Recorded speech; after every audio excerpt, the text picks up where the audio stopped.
ನಮಸ್ಕಾರ ಆತ್ಮೀಯ ವೀಕ್ಷಕರೇ.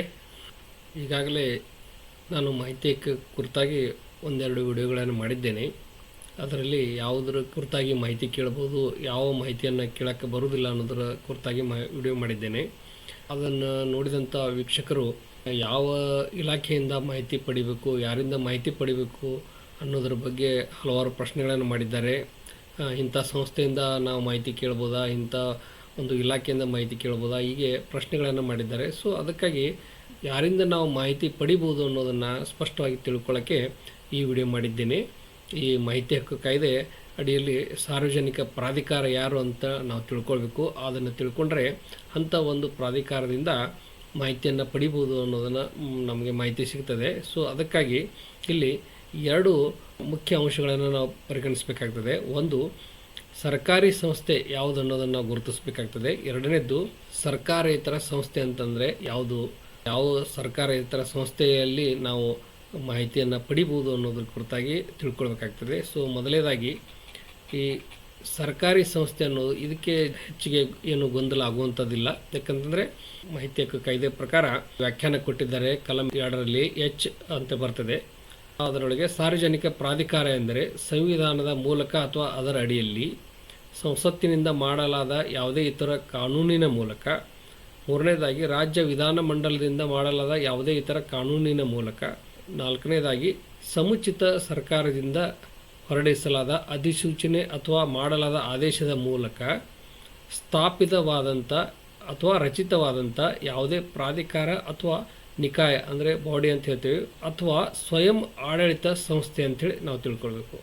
ಸೊ ಈ ರೀತಿ ಇರುವಂಥ ಏನು ಒಂದು ಪ್ರಾಧಿಕಾರ, ನಿಕಾಯ ಅಥವಾ ಸಂಸ್ಥೆ, ಇದು ಏನಿದೆ ಸಾರ್ವಜನಿಕ ಪ್ರಾಧಿಕಾರ ಅಂತ ತಿಳ್ಕೊಳ್ಬೇಕಾಗ್ತದೆ. ಸೊ ಇವುಗಳನ್ನು ಯಾವ ಅಂತೇಳಿ ನಾವು ನೋಡಿದಾಗ ಕೇಂದ್ರ ಮತ್ತು ರಾಜ್ಯದ ಕಾರ್ಯಾಂಗ ಅಂದರೆ ಎಕ್ಸಿಕ್ಯೂಟಿವ್ ಅಂತ ಹೇಳ್ತೀವಿ ನಾವು, ಮತ್ತು ಕೇಂದ್ರ ಮತ್ತು ರಾಜ್ಯ ಮಂತ್ರಿಮಂಡಲ, ರಾಷ್ಟ್ರಪತಿ ಮತ್ತು ರಾಜ್ಯಪಾಲರು, ಸಂಸತ್ತು ಮತ್ತು ರಾಜ್ಯ ಶಾಸಕಾಂಗಗಳು, ಚುನಾವಣಾ ಆಯೋಗ, ಭಾರತದ ಕಂಟ್ರೋಲರ್, ಆಡಿಟರ್ ಜನರಲ್, ಈ ರೀತಿ ಏನು ಸಾಂವಿಧಾನಿಕ ಪ್ರಾಧಿಕಾರಗಳದಾವೆ, ಏನು ವ್ಯವಸ್ಥೆಗಳದಾವೆ, ಇವುಗಳಿಂದ ನಾವು ಮಾಹಿತಿಯನ್ನು ಪಡೆಯೋದಕ್ಕೆ ಯಾವುದೇ ಅಭ್ಯಂತರ ಇಲ್ಲ. ನಾವು ಮಾಹಿತಿಯನ್ನು ಪಡಿಬೋದು. ಮತ್ತು ಅದೇ ರೀತಿ ಸಂಸತ್ತು ಅಥವಾ ರಾಜ್ಯ ಶಾಸಕಾಂಗಗಳ ಕಾನೂನಿನಿಂದ ರಚಿಸಲಾದಂಥ ಸಂಸ್ಥೆಗಳು ಅಂದರೆ ಈ ನಿಯಂತ್ರಕ ಸಂಸ್ಥೆಗಳಂತ ಬರ್ತವೆ. ಅಂದರೆ ಸೆಬಿ, RBI, ಟ್ರೈ, KERC ಇತ್ಯಾದಿ. ಅಂದರೆ ಈ ಷೇರುಗಳ ಮಾರುಕಟ್ಟೆಯನ್ನು ನಿಯಂತ್ರಿಸಲು ಸೆಬಿ ಅಂತ ಸಂಸ್ಥೆ ಇದೆ, ಮತ್ತು ಹಣಕಾಸಿನ ಬ್ಯಾಂಕಿಂಗ್ ವ್ಯವಸ್ಥೆಯನ್ನು ನಿಯಂತ್ರಿಸಲು RBI ಇದೆ, ಮತ್ತು ದೂರವಾಣಿ ಸಂಪರ್ಕ ಇದರ ಕುರಿತಾಗಿ ಟ್ರೈ ಅಂತ ಟೆಲಿಕಾಂ ರೆಗ್ಯುಲೇಟರಿ ಅಥಾರಿಟಿ ಅಂತ ಇದೆ. ಆಮೇಲೆ ಕರ್ನಾಟಕದಲ್ಲಿ ಉದಾಹರಣೆಗೆ ಹೇಳಬೇಕಂದ್ರೆ ವಿದ್ಯುತ್ ನಿಯಂತ್ರಣ ಮಾಡಲಿಕ್ಕೆ KERC, Karnataka electricity regulatory commission ಅಂತಿದೆ. ಸೊ ಈ ರೀತಿ ಏನು ಸಂಸ್ಥೆಗಳಿದಾವೆ ಇವು ಸಹಿತ ಈ ಒಂದು ಪ್ರಾಧಿಕಾರದ ವ್ಯಾಖ್ಯಾನದೊಳಗೆ ಬರ್ತವೆ. ಅದೇ ರೀತಿ ಹೈಕೋರ್ಟ್ಗಳು, ಇತರ ನ್ಯಾಯಾಲಯಗಳು ಅಂದರೆ ಜಿಲ್ಲಾ ನ್ಯಾಯಾಲಯದಿರ್ಬೋದು ಅಥವಾ ಯಾವುದೇ ತಾಲೂಕು ನ್ಯಾಯಾಲಯ ಇರ್ಬೋದು ಅಥವಾ ಸುಪ್ರೀಂ ಕೋರ್ಟ್ ಇರ್ಬೋದು, ಎಲ್ಲ ನ್ಯಾಯಾಲಯಗಳು ಸಹಿತ ಮಾಹಿತಿ ಹಕ್ಕಿನ ಕಾಯ್ದೆ ವ್ಯಾಪ್ತಿಯಲ್ಲಿ ಬರ್ತವೆ. ಆದರೆ ಅವುಗಳ ಕುರಿತಾಗಿ ನ್ಯಾಯಾಲಯಗಳ ತೀರ್ಪು ಏನು ಹೇಳಿದಾವಂತಂದರೆ, ಈ ನ್ಯಾಯಾಲಯಗಳ ಆಡಳಿತಾತ್ಮಕ ವಿಷಯಗಳ ಕುರಿತಾಗಿ ಮಾಹಿತಿ ಹಕ್ಕಿನ ಅಡಿಯಲ್ಲಿ ಮಾಹಿತಿಯನ್ನು ಕೇಳ್ಬೋದು. ಆದರೆ ನ್ಯಾಯಿಕ ವಿಷಯ ಬಂದಾಗ, ಅಂದರೆ ಈಗ ಉದಾಹರಣೆಗೆ ಹೇಳ್ಬೇಕಂದ್ರೆ ಫ್ಯಾಮಿಲಿ ಕೋರ್ಟ್ ಮ್ಯಾಟರ್ಸ್ ಇರ್ತವೆ ಅಥವಾ ಕ್ರಿಮಿನಲ್ ಮ್ಯಾಟರ್ಸ್ ಇರ್ತವೆ. ಅಂಥಲ್ಲಿ ತಮಗೆ ಸಂಬಂಧಪಟ್ಟಂಥ ವಿಷಯಗಳ ಕುರಿತಾಗಿ ಮಾಹಿತಿಯನ್ನು ಕೇಳಕ್ಕೆ ಬರೋದಿಲ್ಲ. ಯಾಕಂದರೆ ಅವು ಕಾನ್ಫಿಡೆನ್ಷಿಯಲ್ ಆಗಿರ್ತವೆ, ಇನ್ನೊಬ್ಬರ ವೈಯಕ್ತಿಕ ವಿಷಯಗಳಿರ್ತವೆ, ಅವನ ಮಾಹಿತಿಗೆ ಕೊಡದೇ ಇರ್ಬೋದು. ಸೊ ಹೀಗಾಗಿ ಪ್ರತಿಯೊಂದು ಪ್ರಕರಣದಲ್ಲಿ ಅರ್ಜಿಯನ್ನು ಪರಿಶೀಲಿಸಿ ನ್ಯಾಯಾಲಯ ಅದು ಅವಶ್ಯ ಇದ್ದರೆ ಅದನ್ನು ಅಂಥ ಮಾಹಿತಿಯನ್ನು ಕೊಡ್ಬೋದು.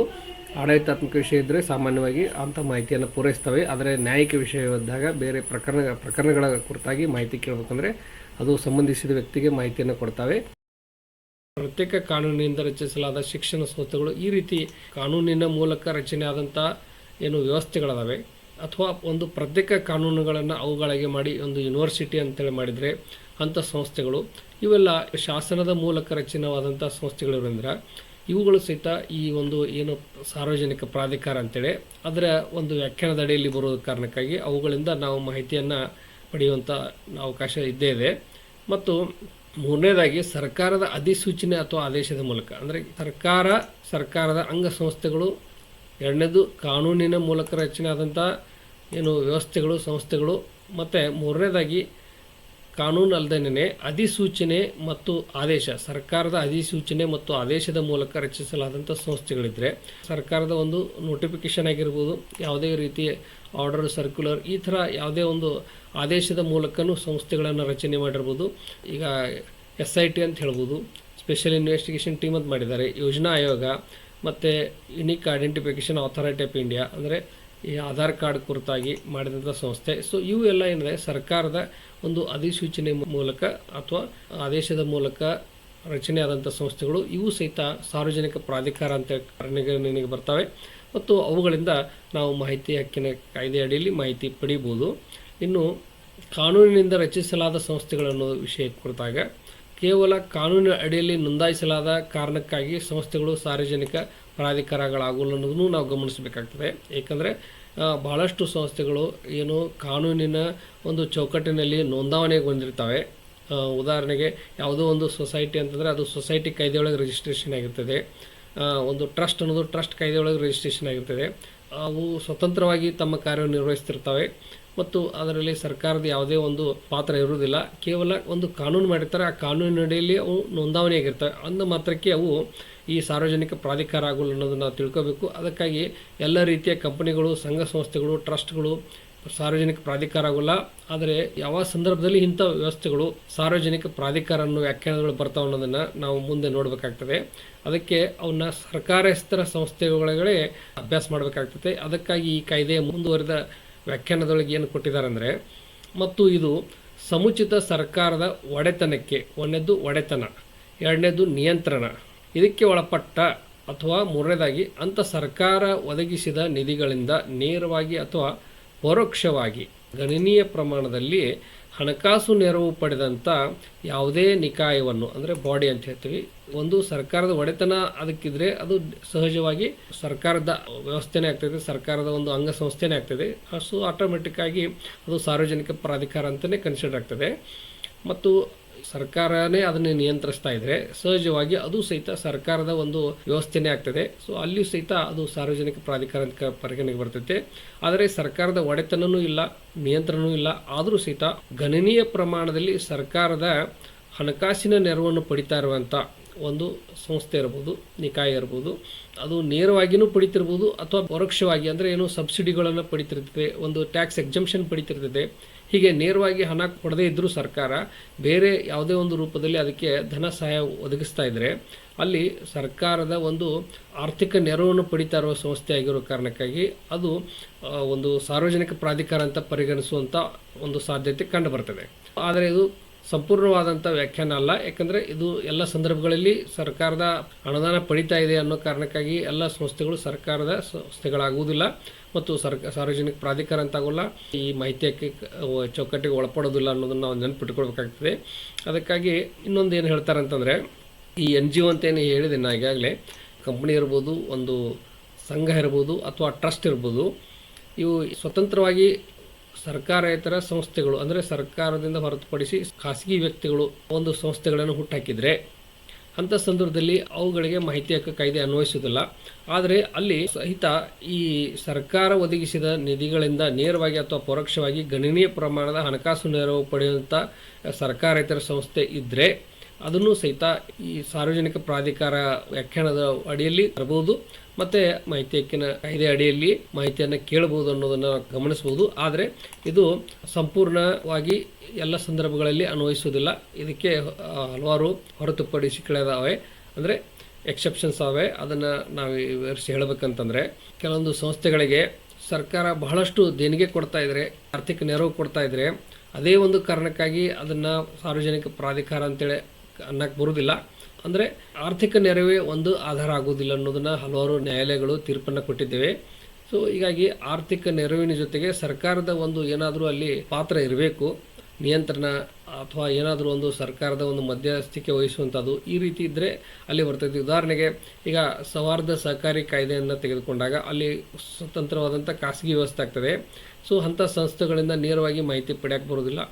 ಅಂದರೆ ಸಹಕಾರಿ ಸಂಘಗಳಿದ್ರೆ ಸರ್ಕಾರದ ಒಂದು ಹಸ್ತಕ್ಷೇಪ ಕಂಡು ಬರ್ತದೆ. ಹೀಗಾಗಿ ಆ ಕೋಆಪರೇಟಿವ್ ಸೆಕ್ಟರ್ನೊಳಗೆ ಮಾಹಿತಿ ಹಕ್ಕಿನ ಕಾಯ್ದೆ ವ್ಯಾಪ್ತಿಯಲ್ಲಿ ಬರುವಂಥ ಸಾಧ್ಯತೆ ಆಗ್ತದೆ.